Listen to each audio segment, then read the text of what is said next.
Hey guys, it's Slave to the Games here. Thanks for stopping by. This is another episode or part to Coteries of New York, Vampire the Masquerade. This is the 8th part. I had to double check. Sometimes I have a past history of saying it's one part and it's not. But this is definitely the 8th part. Don't forget to leave a like, subscribe, or follow, depending on the platform you guys are watching this on. And just so all of you know, if you're watching this and you haven't seen it yet, I have already released part 3 to the full in-depth series explanation, for what Bloodlines 2 is. I'm really happy it's doing well. Really well. I'm really happy you guys are enjoying it. It makes me really happy. Basically, I'm just really happy. I'm having a good day. I don't have water now. The water is empty right now. So I don't really have it yet. So this is gonna be new. Either way, we're gonna hop right into this. Don't forget to check my Discord link below, Patreon link below if you want to either A, become a Discord member to chat with me off stream. I mean, I'll still reply to you even if you just do comments, and then if you want to become a Patreon member or donate, completely optional, you can do that as well through the links below in the description. Let's get started. You reach the pub, shoot a final glance around. There's nobody suspicious around as far as you can see, and open the door. The smell of cigarettes is overwhelming. The whole place has an aura about it, a constant fog hanging right under the ceiling. The lethargic fans do nothing to disperse it. The constant crack of billiards, balls, and clinking of glasses tell you all you need to know about the clientele. Not a very vampiric place at all. You're wondering if you got the address right. You apparently did. Mia's here. She motions you over to one of the few tables around. Took your sweet time to get here. What? Got cold feet? Never mind. Anyone follow you?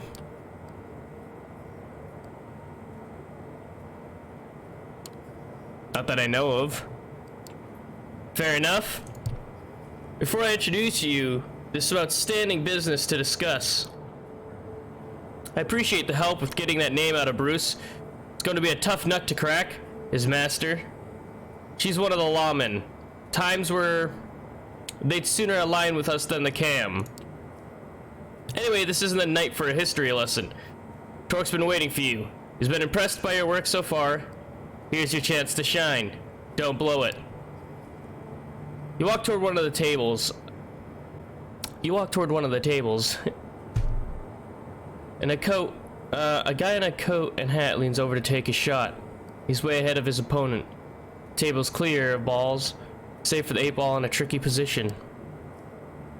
Hey, they're here. Be with you in just a moment. The hit is fast, precise, and sends the black ball exactly where its player wanted it. His opponent lets out a frustrated sigh. That's that. I believe that's 150 American dollars, Joey. You want to pay up now or up the stakes again? The disgruntled man accepts his defeat and pays up, then declares he's going to grab another beer. To the victor goes the spoils. Thank you kindly. He turns his full attention to you. The man is good-looking, if somewhat gaunt and intense. His eyes especially seem to pierce right through you to your core, but not in an unpleasant way. Name's Torque. I believe you're Seth, Sophie Langley's new plaything, is that right? You Annex too? How does everybody always know that? Word travels fast when you care to listen, fledgling. We wouldn't be talking tonight if I hadn't learned that a long time ago. Forgive my being real with you right off the bat, but I like to know who it is I'm dealing with. So here's something that I've been scratching my head about. If you're with Langley, and Langley's cam through and through, I'm told what it is you've come to accomplish here tonight.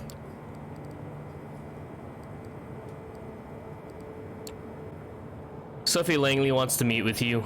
Don't ask why, she didn't tell me. She just said it has something to do with gathering allies against Boss Callahan. I'm here to arrange the meeting. The fuck? I knew nothing about this. They lied to me. Mia's furious. She's looking at the pool cue and at you as if she was figuring out the best combination for the two. It's fine. I appreciate the honesty, even if you aren't straight with my second in command. That I don't appreciate. Well, well, well. Ain't that an interesting proposition? You can't be seriously thinking about meeting with Langley. She's hardline cam. It's a trap. It must be. It just might be. It just might be. He looks at you, pierces you with his unnaturally keen eyes. He's about to say something when a door opens at the back of the room. Hey, Torque, you, got a guest? They're in the back. Mia, won't you be a dear and keep our new friend company? I'll see what the commotion is. Sure thing. Torque tips his hat to you and walks to the back, joining the man who called for him. Mia glowers at you, this time weighing one of the pool balls in her hand. She looks like she has half a mind to chuck it at your face. You gotta be quite happy with yourself, bluffing your way in here.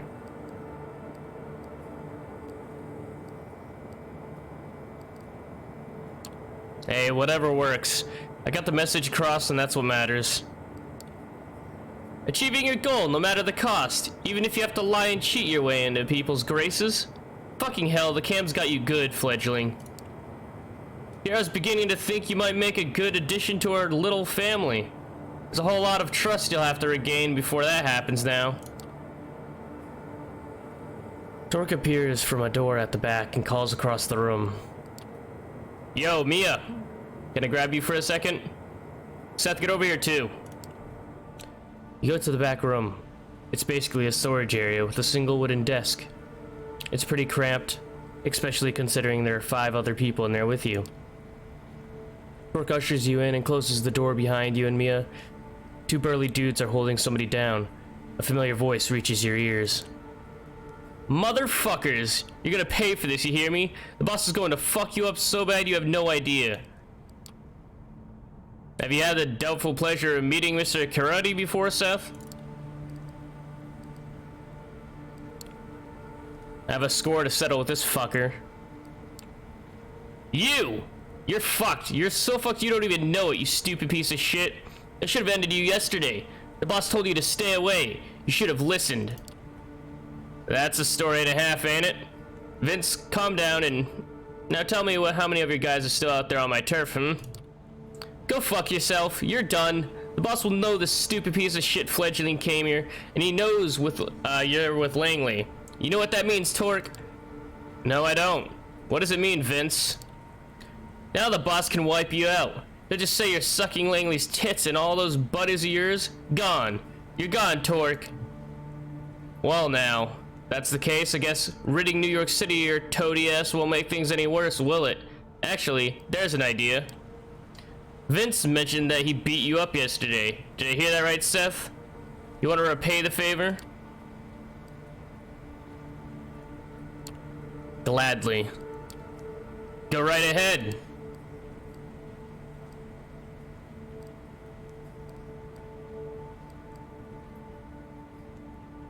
What does the red symbol mean? Does it mean is that an option I can't do?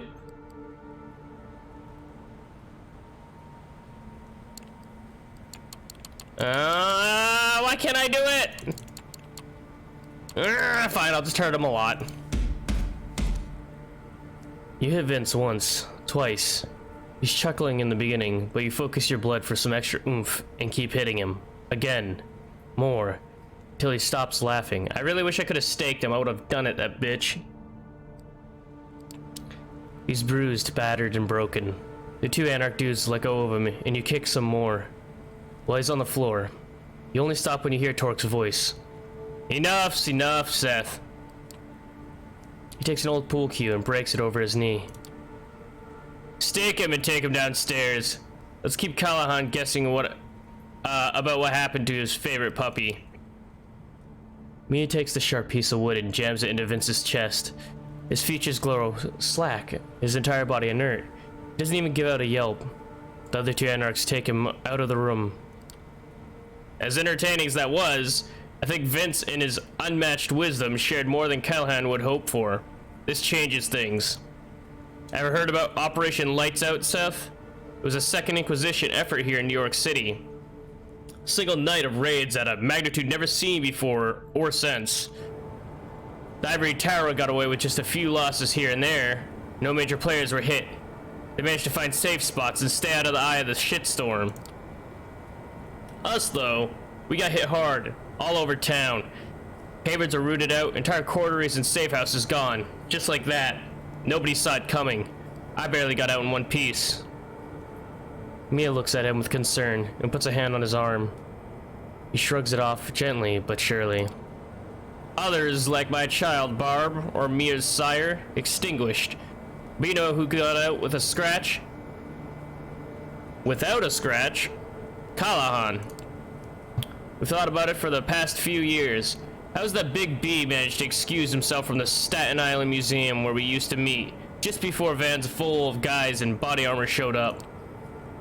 How's that as my baby is burning up after being shot with incendiary rounds, I also see Doug Callahan running with his tail between his legs, pushing fledglings like you in the path of the Psy. We think the bastard knew what was coming, and he set us up. Not just us, some of our brothers and sisters who got hit had some of the lowest profiles in this city's population. My English is terrible today.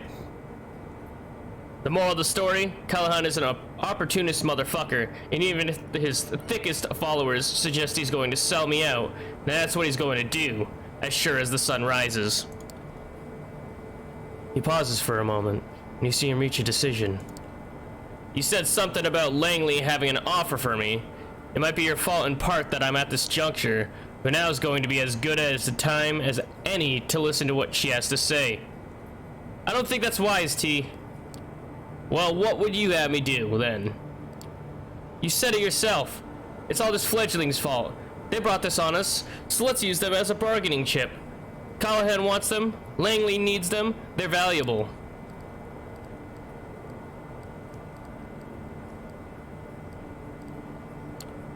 No, you're wrong. I'm just a pawn. That's why Sophie sent me here. Plausible deniability and all that, I'm expendable. The realization that you just summarized the entirety of the last 2 weeks or so hits you hard. But if there was a moment to be honest with yourself, it's now. Fuck! The man puts his hand on Mia's shoulder. He calms down a bit. We're afraid, Seth. But then what else is new? It's a paradox being who we are. The hunter one night, the hunted another. Masters of the night, slaves to dawn. A duality to everything. Mia, I understand your concern, but I need you to trust me like you did before. This is my call and my responsibility. You can give me shit about it later, like I'm sure you will.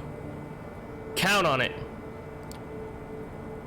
He smiles, then takes on a no bullshit look and points at you. 3 conditions. First, you come pick me up personally and bring me to the meeting spot. Anything goes sideways, it's your ass. Second, me is coming with me, no 2 ways about it. 8 eyeballs in the meeting, the 2 of you, the 2 of us. Nobody else. And third, the meeting is in public, downtown, some spot frequented by mortals. We see you take us anywhere fishy, we check out and fuck you up as a message to Langley. I count on it not coming to that though. You seem likable enough. Cam hasn't gotten its talons in you yet. Keep it up and maybe you'll come to the same conclusion we did in your own time.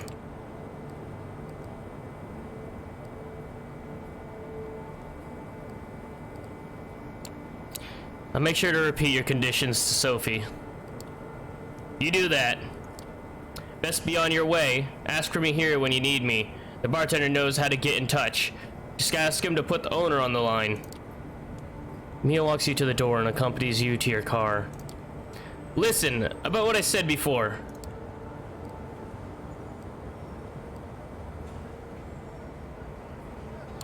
Yeah? What about it? I panicked. That's all that was. It was unfair what I said. If anything, it's my fault. I'm angry with myself and that makes me angry with you. Ah, forget it. See ya. He starts walking back to the bar as you start the engine and head back to Sophie's apartment. Time to give Sophie the good news. She welcomes you as openly as ever, clearly excited to see you and for what news you might bring. Good evening, Seth. How's your task going? You have something for me, perhaps?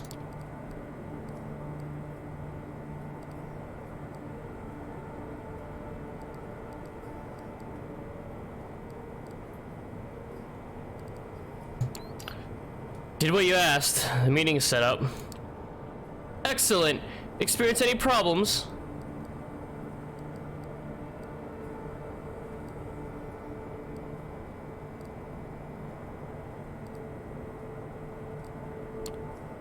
Pascalhan's goons grabbed me yesterday and forced me to meet with him. He was very clear that I cannot be seen talking to Torque, or I'll have to have me killed. I went and did it anyway. I appreciate your dedication, I really do. I'm sorry if you got hurt. Thank you for following through. Well, let's hear it. What did Torque agree to? You relay the Anarch leader's conditions. You are to pick him up, and Mia.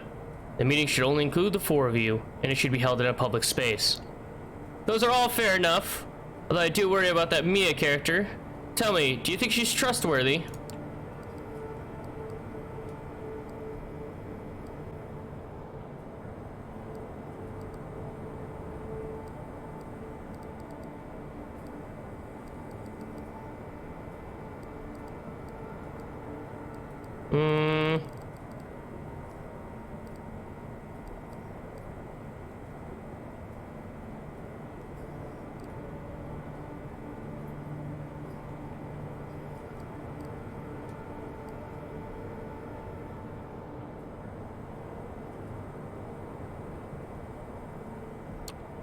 She tried to convince Torque to sell me out to Callahan, so I don't trust her. Is that so? Well, if that's the case, then I suggest you keep a close eye on her during the meeting, and negotiate to cut her out entirely, or run a tight schedule.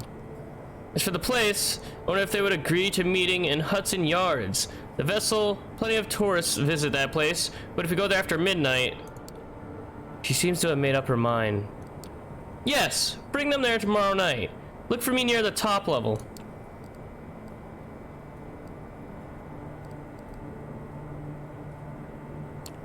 Do you think Torque and Mia will agree to meeting in the city? It's Camarilla territory. Won't they be too cautious to come here? They did ask me to pick the spot, did they not? It's public and in the open. They should love it. Pick them up at midnight, then drive back to Midtown. That's the plan. I'll be waiting as long as it takes, within reason. I'm counting on you, Seth. The final puzzle piece is about to find its way to its destination. After that, we will all get our just reward. You, me, the Camarilla, even the Anarchs. I could kiss you. Yes, you'd like that. You desire it. She must have caught it in your expression. She smiles. A figure of speech, darling. Or at least it is tonight. But a few nights from now, who knows? I am growing fond of you, and this success whets my appetite for these kind of things. The sexual tension in the room becomes unbearable, until it suddenly disappears. Was this another one of Sophie's tricks, or an actual spark of arousal in both of your undead bodies? You certainly felt the blood flow through you for a short moment. The warmth in your groin takes you by surprise. You didn't think you could do that anymore. Or did you just imagine it? Use the rest of this night well, Seth, and rest. We are but a day's sleep away from shaking the city awake.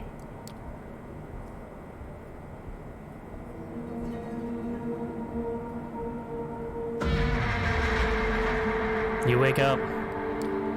This is not your haven. It's a cramped space. You try to move your arms and find they are tied to your body. You can barely bend your legs. When you try to stretch your neck, you hit a cold ceiling. You can't quite believe it, but this is a coffin. Or something close enough to it.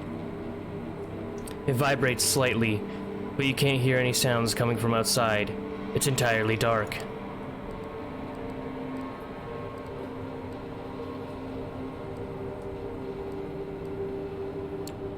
You focus and divert your blood to boost your physical prowess. The way you imagine it, you're going to Superman punch the lid off this thing. You kick it with all your strength, but only make a dent in it. Hey, that's a start. You keep kicking. With each hit, you make the dent bigger, You manage to make a small crack in the very bottom of the container. A bit of light and sound come in. The crackle of a radio, the hum of a car's engine, a nervous male's voice. Object is breaking containment, please advise.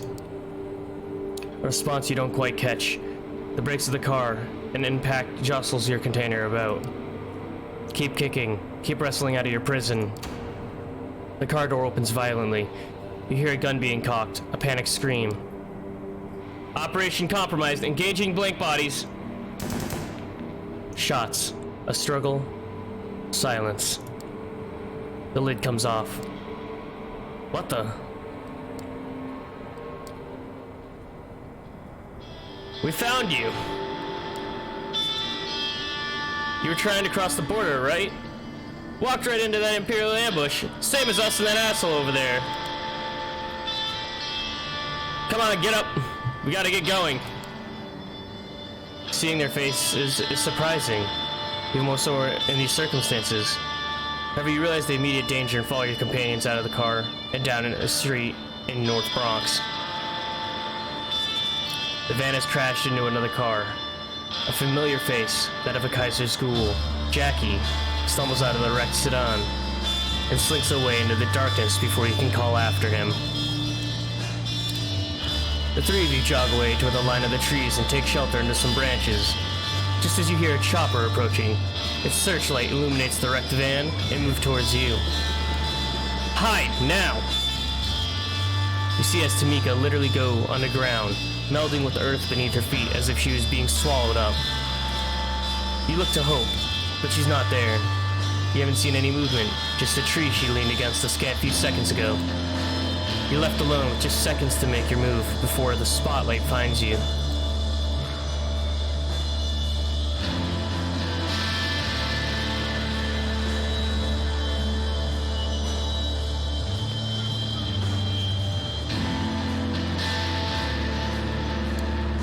You take off before the light can reach you. In just a single dash, you find a small overgrown mound beneath an old tree. You realize you didn't have to run that far. The searchlight passes through where you were standing just seconds ago, but doesn't actually reach much further into the park. The helicopter flies on, its searchlight frantically moving through the vicinity as your companions once again appear in your proximity. Close call. We have to get out of here before the Psy puts boots on the ground. Can you tell me what's going on? Hope, fill them in while we walk. Follow me. Your life up to this point, everything you knew, was a highly advanced VR simulation. Welcome to the real world. What? There's no way this shit is true. No way. No way. I ain't falling for this. Don't lie to me. Your blank stare is what makes it crack. No, actually, the Psy first light in this case, I think, raided your haven and took you in. They were just transporting you out of town. Kids had told us which route they'd take.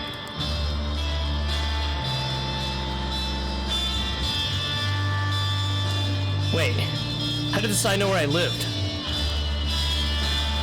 Messed up your security? Next time, keep your antivirus software up to date. Avoid questionable websites. And only download software from trustworthy sources. There's a ride, come on, stay low. The Psy might still be around. Guys, this familiar car stops nearby, and the back door opens. Your allies usher you inside and join you. Being inside this mobile fortress never felt like a relief. Until now. Hey, fledgling, miss me?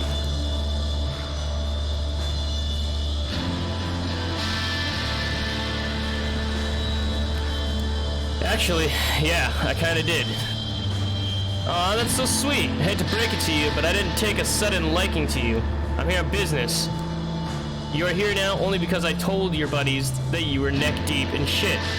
That van you were in, a one-way ticket to Hurdville, Pennsylvania. I broke you out as a favor. Now you owe me. Big.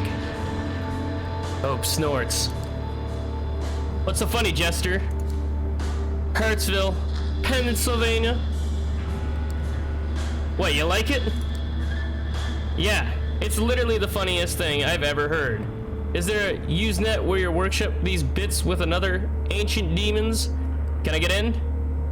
Everyone's a critic.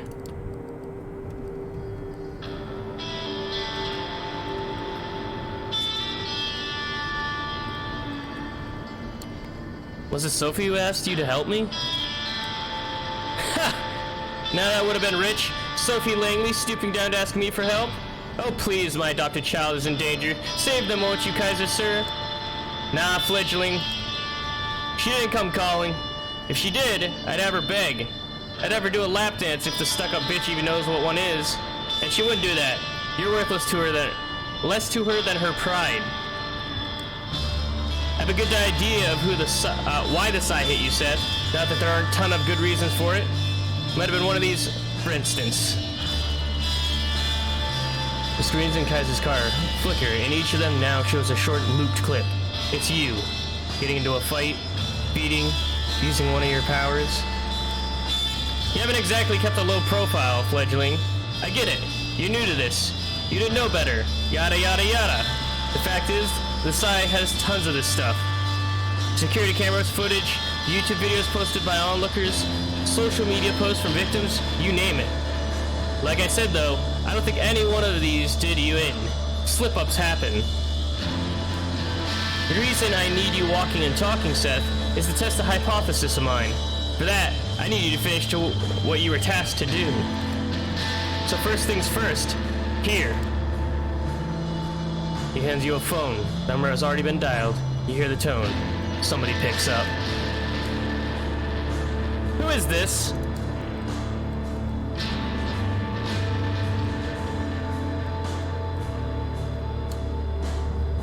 It's me, Sophie. Seth, are you okay? They're fine and dandy. Kaiser, what are you doing on this line? Can I sneeze? Sorry, guys.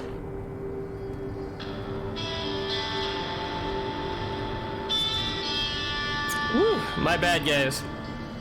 What do you think? It's my phone your protege is using, so keep it snappy. Operating a secure network ain't cheap. Come on, Seth, spit it out.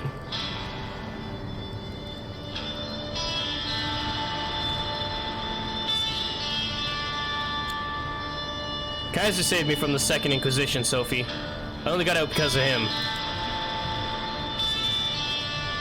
Aww!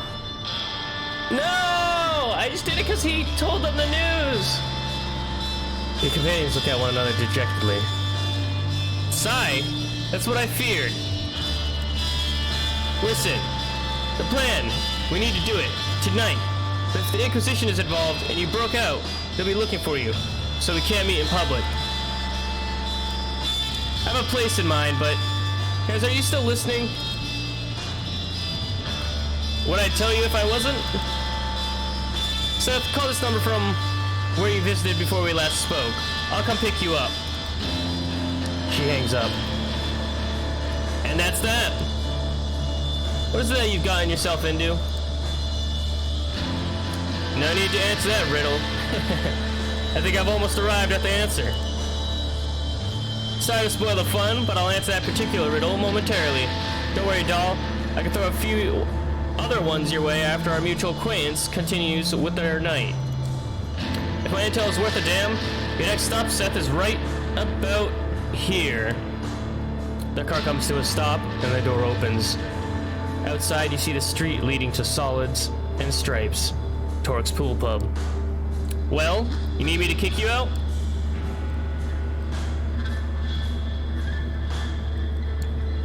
What about Tamika and Hope? What about them? They're staying right where they are, and we're going to have a little chat. After we're done, I'm sure they'll find their way back to their havens just fine. The clock is ticking. I think I know what Sophie wants to do tonight. If I'm right, tonight's the last chance you've got. You want to say bye to your buddies before you go, that's fine by me, but that schedule of yours is pretty hectic, so you better do it now and scram.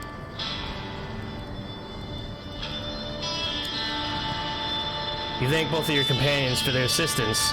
Without them, you wouldn't be here now. Kaiser making a gagging gesture and urges you to step out of the car. You turn around and make your way to the bar. The door closes behind you and Kaiser's limo starts moving again. You hope your companions won't have to pay too high of a price for helping you.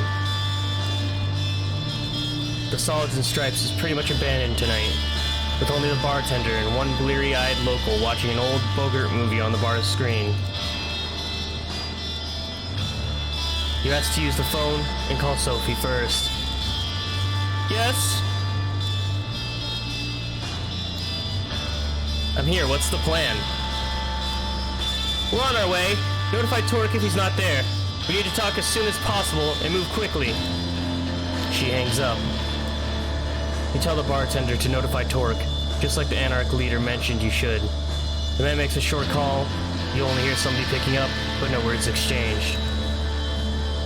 The owner's on his way right now. Can I get you anything while you're waiting?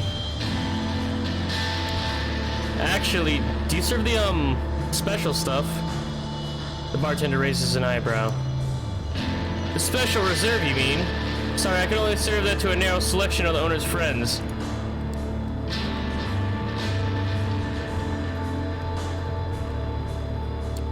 Listen, it's been a rough night.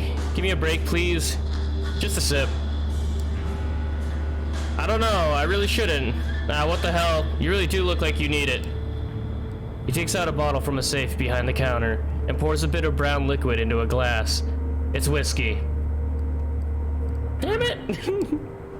There, enjoy. Your disappointment is palpable. At least the smell is nice. Torque comes in some 10 minutes later without Mia, tips his hat to you, puts a hand on the bleary-eyed patron's shoulder, and says something to him under his breath. They both laugh. Marty, how's the night going? Quiet, sir. Just how you like it, huh? Torque notices the untouched glass with a bit of whiskey in it that you persuaded the bartender to pour. For me, you shouldn't have. He takes the glass and drinks the liquid, moving it around in his mouth before swallowing. He looks you in the eye. Sure, I won't keep it in forever, but the night when I don't enjoy the taste of good whiskey is the night when I will truly consider myself damned. Well, Seth, I believe you wanted me here for a reason. Let's hear it. You're about to tell him what brought you here, when the doors to the bar open, and Sophie walks in, all splendor and charisma. The patron's eyes are now glued to her, and so are the bartender's. Torque isn't happy with the sight. Well, this isn't what we agreed on, Seth. Care to explain?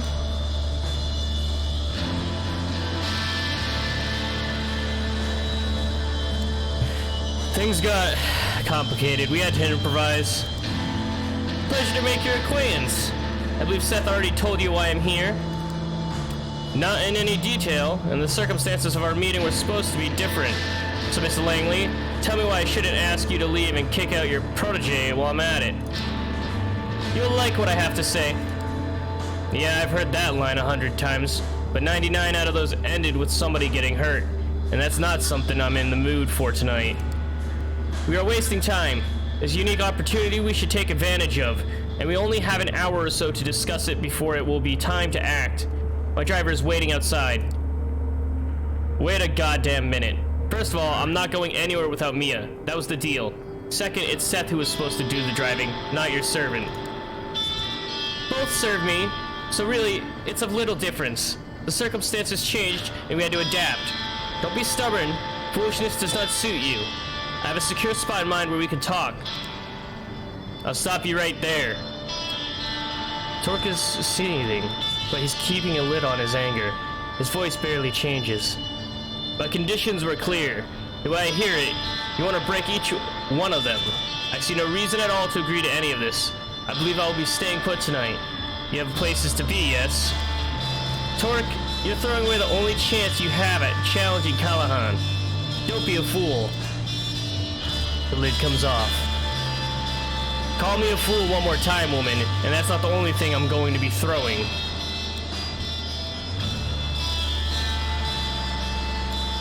You're both acting like children. You need to put your differences aside and see the other's point of view. Both Sophie and Torque glare at you. No powers, just their personas are enough to make you feel like you prefer to be anywhere else but here. Who the fuck do you think you are? There's only one child here, Seth. You're their patron, Langley. What does that tell us? What are you implying, you insolent? Shots break from the front windows, and a flashbang goes off in the room, changing the bar into a space of white light and ringing noise. You feel somebody tugging at your back and are thrown behind the bar. More shots ring out. Bottles break, the TV shatters into pieces, the wooden bar splinters. Your sight comes back, but you think you've gone deaf because suddenly the room is silent. You see Torque beside you, and Marty, the bartender, bleeding out on the floor. You look over the bar. Sophie is standing there, her dress partially tattered, a visible hole in her leg. She is like the heart of a supernova, entrancing, unavoidable, beautiful, and terrifying. In front of her are 8 operatives, looking like a private military force, just standing there, paralyzed by Sophie's magnificence. Torque, you still there? Yeah. Would you kindly show your guests some hospitality? Sure thing. The Anarch is gone in the blink of an eye, and he reappears next to one of the soldiers. The armor-clad operative's head disappears in a puff of blood and bone. The same thing happens to the second, the third. You hear the radios go off on the other soldiers' shoulders, a panicked voice pleading them to wake up. The fourth head pops. The fifth. They finally realize what's happening, but it's too late. The sixth man is beheaded by what you now see is just Torque's bare fist's punch. Torque stops by the seventh man, rips something off his neck and bites down. Sophie walks over to the last man and has him kneel in front of her before biting as well. On your right, a man in full body armor emerges from the back door, raising his assault rifle. What the fuck?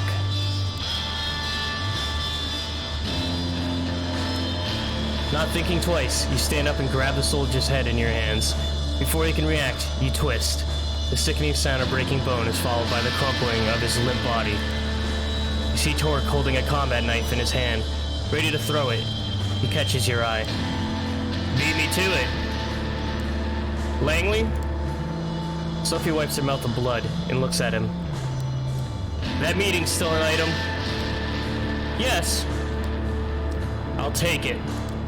Splendid. Torque walks behind the bar and checks on the bartender.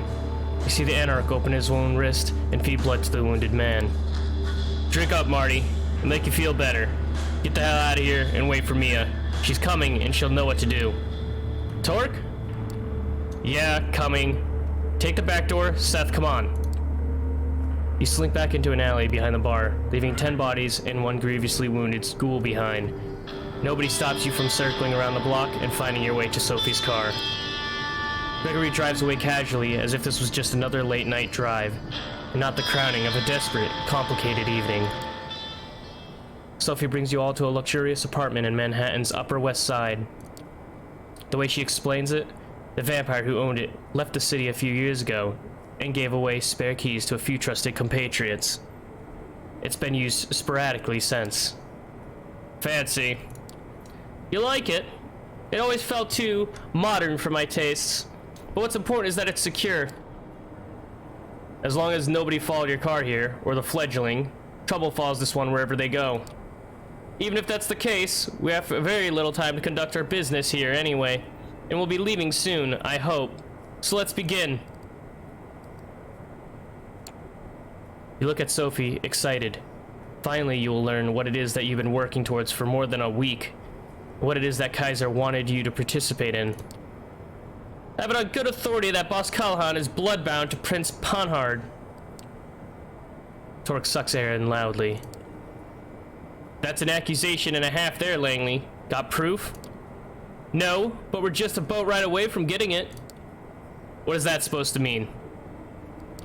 Seth, the address that I procured from Kaiser was the meeting spot for Panhard's and the Baron's regular sharing of blood and other bodily fluids if the rumors are true.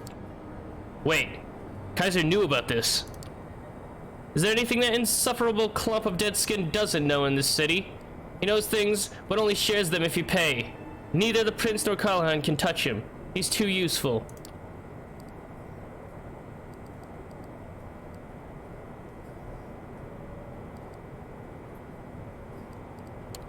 Kaiser said something about having plans for me, that he wanted me to make this meeting happen. That can't be good, right? Hey, what's up, Lou? How you doing?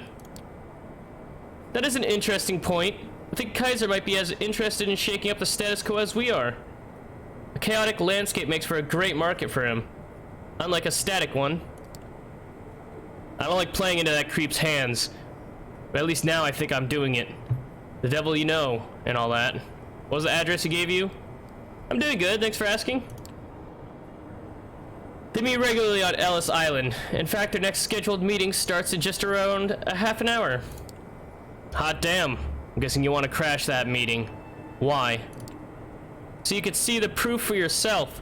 So I can make sure too, and so that I have an extra pair of eyes for Panhard to consider when I present to her my ultimatum. The prince must abandon her seat and leave New York City. She can go wherever she pleases, but if she stays, the entire court will know, and the next prince might not look favorably on her past. Hey, thanks for the host, appreciate it. Dealing with anarchs, especially so closely, is a punishable offense in the Camarilla, as I'm sure you've heard. So I did. Torque strokes his beard and looks intently at Sophie. What exactly are you trying to accomplish here? Say you remove Panhard, and I even remove Callahan. Then what? Torque, did you ever wonder why Callahan is keeping you in check? Because I wondered why the prince condemns anarchs during her visits to Elysium, but doesn't allow the Ivory Tower to challenge you? She, or they, have engineered the status quo not for the good of their sex, but for private gain. They keep us all in line because it lets them hold on to power that much longer. And your goal is what? Make this Cold War turn hot? Not a great plan. You cameos will get your butts kicked out of New York City in no time. If you anarchs manage to organize, which I doubt you will, at any rate, it's a risk I am willing to take. I don't stand alone in this. This entire operation has been years in the making. Torque, I am offering you a chance to square things with Callahan and level the playing field. If we get rid of these two, we can start at equal footing at the next stage of this dance, Masquerade. I don't know how to pronounce that.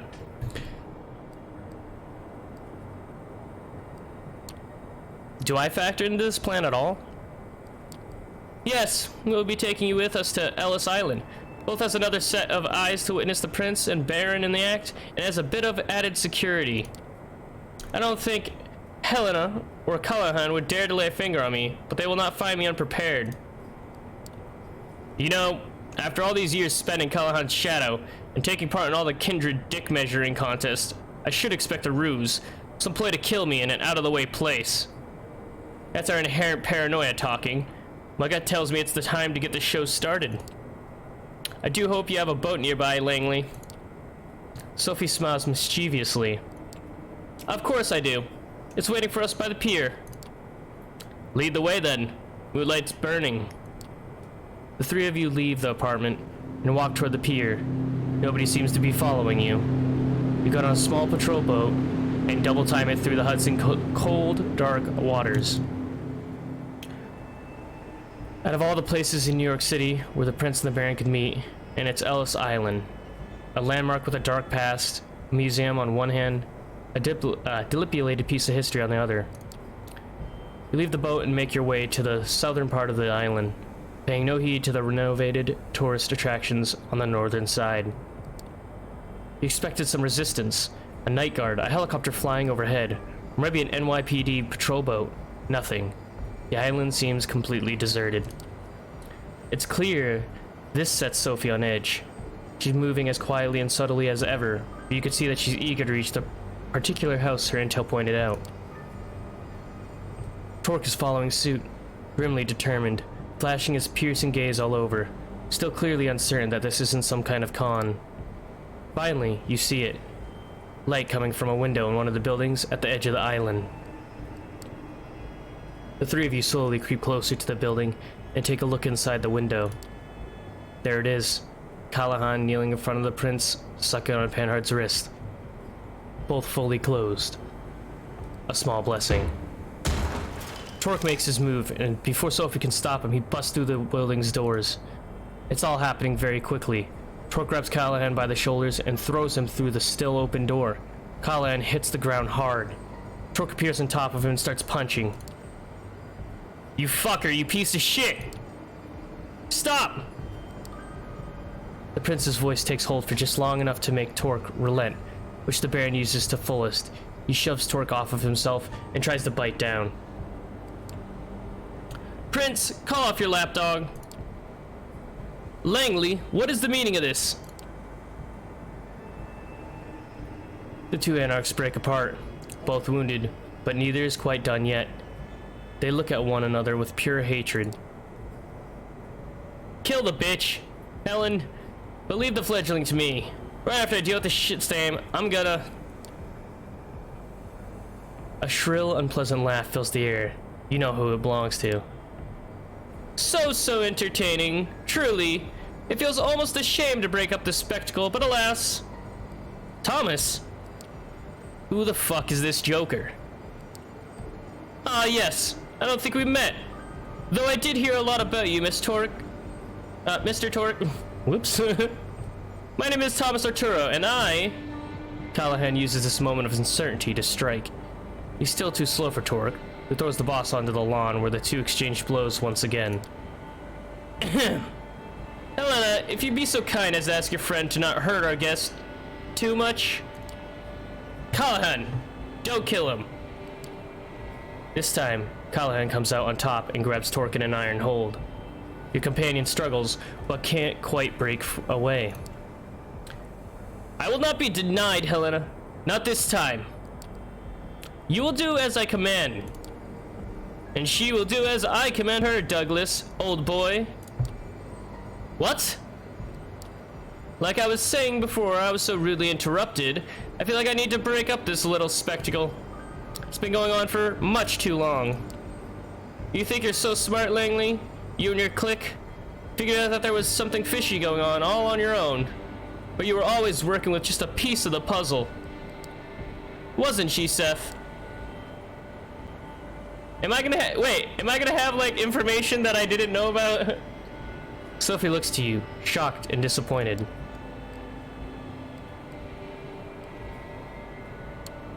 What I'm talking about, you ask? You fledgling! You don't know? How could you? Only I knew, and your sire, of course.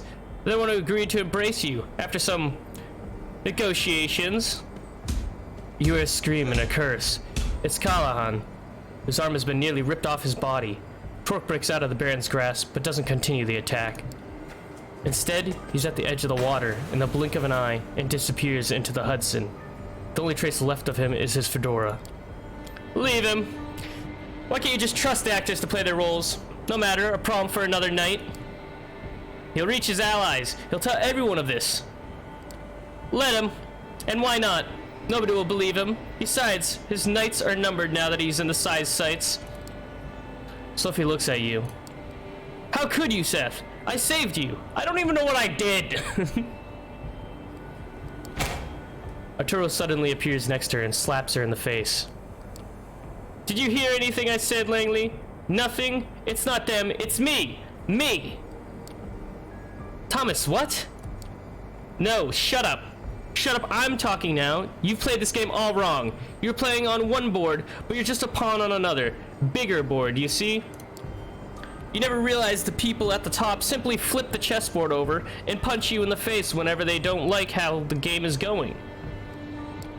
He motions to the remaining kindred.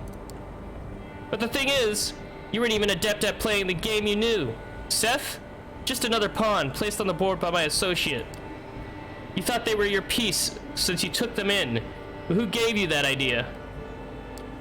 Oh, we got some conspiracy shit going here. You return to the night where you were judged by Prince Pennard, the woman in red, Sophie, somebody speaking to her, a man in glasses, the man standing before you now. This is cruel. We know what's going to happen. If only somebody would speak up for the poor child. They could be a useful tool for the Camarilla. Terror creeps onto Sophie's face. Of course. Those are not the words you heard, were they? No, You were already grasping for some opportunity to further your scheme.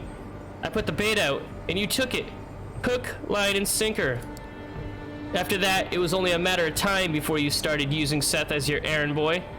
No one is quite as easy to track and monitor as a naive fledgling who's just learning the ropes. What's that you want, Thomas? What do I want? Oh boy, the answer's so simple but so hard to put into words. Unstable stability, cutting-edge tales of thrills and intrigue that push it to the limit, and then return you to the tried and tested status quo, gently, infallibly. A system full of distractingly moving parts which simulate conflict so convincingly that its users never feel a need to direct their energy toward upsetting the system. Achieving the eternal through the disposable. Building a city that's like a ship of Theseus, constantly changing its parts, yet always maintaining the same purpose, serving the same goal at all times. A large-scale infrastructure that has something like an exhaust system for the spirit. Something that, disperses the toxicity around instead of concentrating it in a single place. None of what you're saying makes the slightest bit of sense.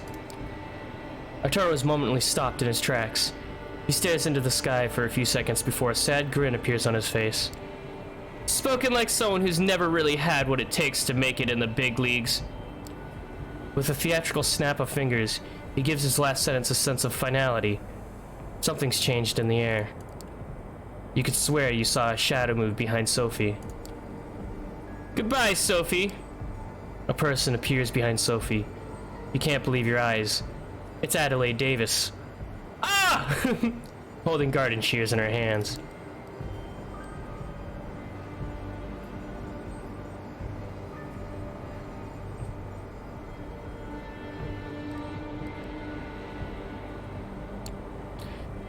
You take off in a rush towards Sophie. You only take a few steps before a figure blinks right next to you and pushes you away. Arturo. Uh-oh. You hear the shears snip. Sophie's red hair conceals her face as her head falls, separated from her shoulders. Silence. Arturo's unpleasant laughter erupts right next to you. Oh, Seth, your career is moving at a breakneck pace. Moving up and up and up. Let me congratulate you on your promotion. Are you going to kill me too? That was the plan, certainly. But I had a change of heart. Helena, feel free to leave us and take the Baron with you. Thomas, I don't think you should... Shush! You're just being jealous. Adelaide, escort the prince and dear old Douglas, please. Sure thing, darling. No, my stalker never cared about me in the first place!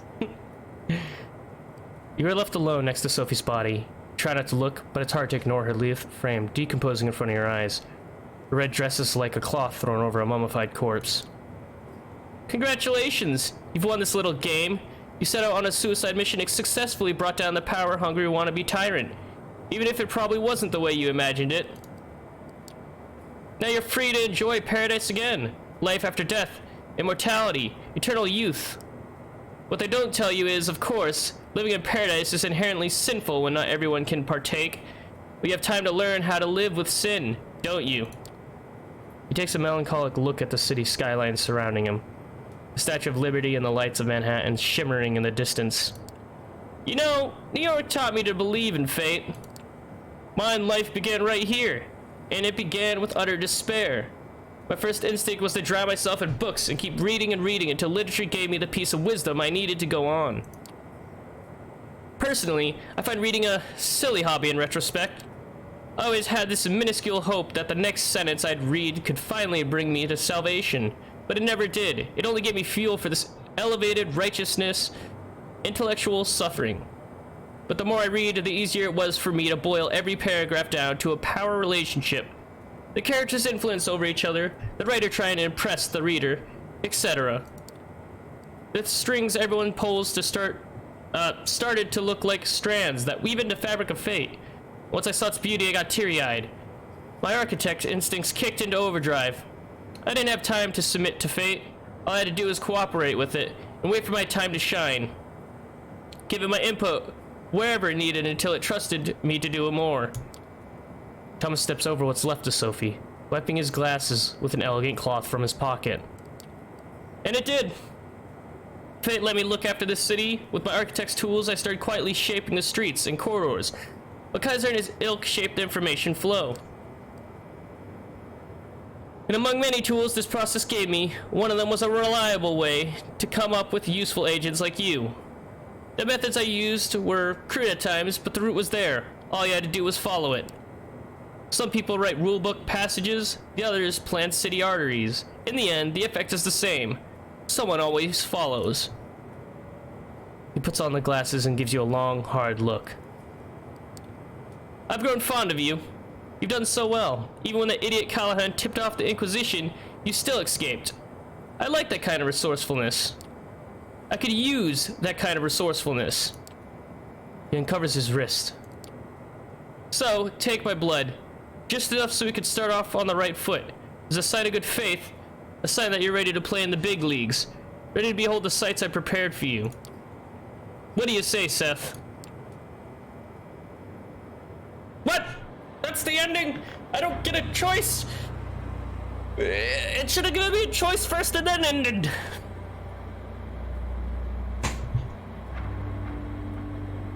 Huh. Okay.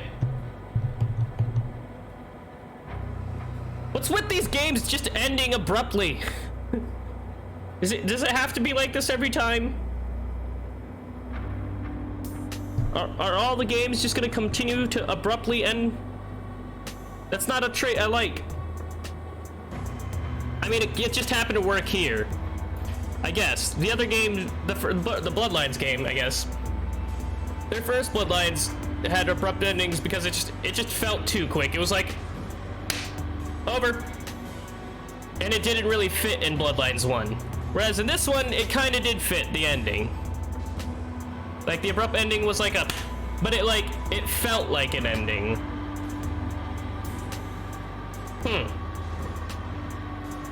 Wait, is there more? Let's press 9. Oh, no, there is no more. Never mind, guys. We beat the game. Yay!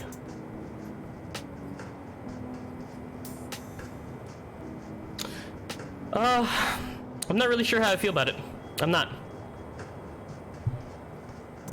I guess it saturated. It filled my need for Vampire the Masquerade, another vampire game, at least for now. I mean, I still want more, but I mean, so I did get that out of it.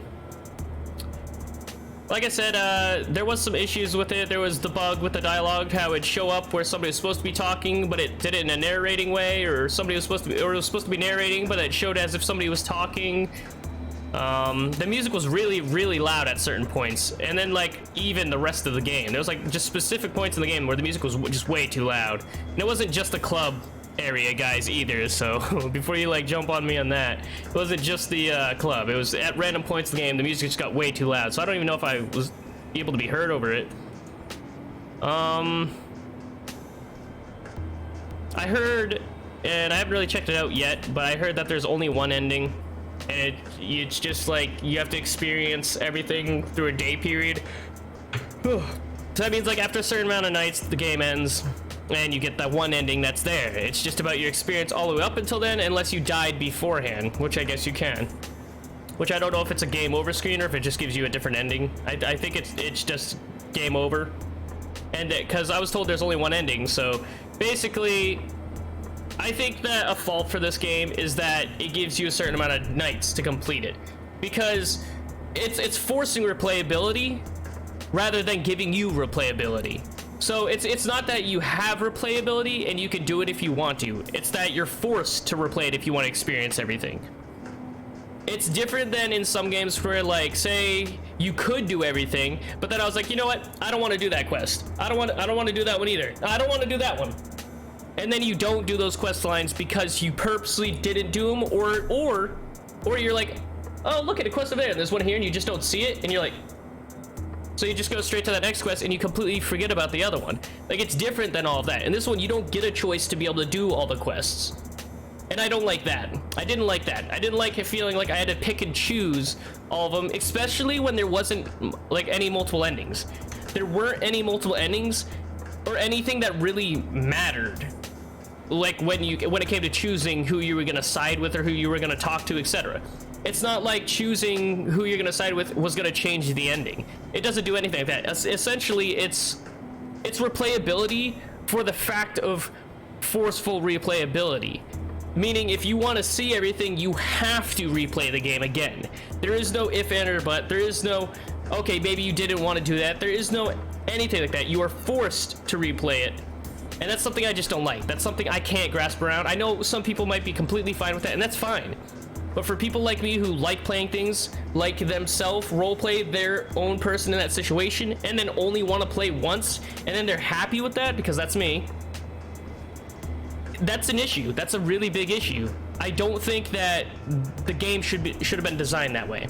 I think you should have had the option to do all of the quests and then turn down what you could if you wanted to, or just not, because at the end of the day, replayability is about making different choices. It's not about not having choices. And I think that was the biggest flaw for this game. A lot of people that I saw in the reviews or in areas said that the game was too short. I feel this would have been easily fixed if you could have done everything else. I don't think there's really that many more quests. I think it's like literally like 3 to 4 other things. But the point is, even with that, it still would have made it a little bit longer. At the end of the day, it wasn't a bad game. It wasn't an amazing game either. First of all, no romance. That's my tidbit. I mean, whatever romance was there, let's be real, it wasn't there, but I get it. Vampire, Bloodlines, Masquerade, people don't really feel that way, you know, etc. I get that. I get it. I just love romance. Story was decent. I have to say there was times where I felt like it could have went really good, and then not. And there was one review that I have to mention. I'm not gonna name the person, obviously, but they mentioned how it felt like it had just gotten to the starting point, or something along the lines. I think they said something about like how it felt like it ended right when it needed to begin. But for me, I think a better thing is what I just said, is it felt like we just got to a starting point. It feels like this was a prologue to finally get you out on your own. I feel like there definitely needed to be more. So like part 2 comes out, and then now you're finally built up from all your choices before. You have your coterie, etc. It should have continued the story. I definitely feel like it feels like this was a DLC, you know, like a episodic DLC to like a main game. That's what it feels like. So yeah. Anyways, guys, so my overall impression of this game is